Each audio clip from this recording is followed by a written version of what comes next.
Hi there, Jason here again. Today I'm actually here to share with you my experience with my first COVID vaccination shot. I just got it. I couldn't necessarily film it in there because there's, privacy rules. There's other people nearby and they're discussing their health, so I couldn't videotape it in there.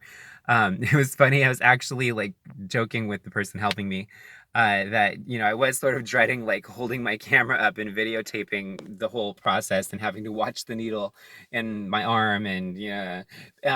Anyways, I was gonna do it, but I might have chosen to do the look off into space thing while I was videotaping, but I didn't have to do it at all because it wasn't good to do a video in there. But anyways, it was so simple. Oh my gosh. And I actually was talking to the person helping me, oh, I'm glad I don't have to watch it now.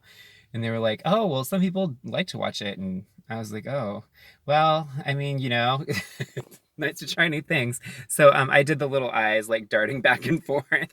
And I saw it like it encroached, the needle getting closer to my arm and then it pulling out of my arm. And it actually wasn't so bad. It actually was a smaller needle than I imagined that it would be. And I get my flu shot every year. I feel like this did not hurt very much. It hurt less than a flu shot. So that was a pleasant surprise.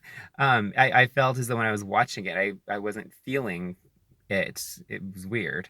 But I did feel like it happening, but it was not bad at all. And this is the Pfizer shot. I don't know if all shots are that way, but this shot was a cool one. I mean, well, I'm grateful for it. But here's the spot. It's actually not a spot, it's just a band-aid. But yeah, that's where it was, and that's where they did it. And then you go to a room afterwards for 15 minutes in case you have any severe allergic reactions. I didn't have any reactions, so now I'm in my car. But yeah, if I have any reactions in the next 24 to 48 hours, totally better than actually like getting COVID. So I'm so glad to have had my vaccination. I hope, knock on plastic, I'm in my car.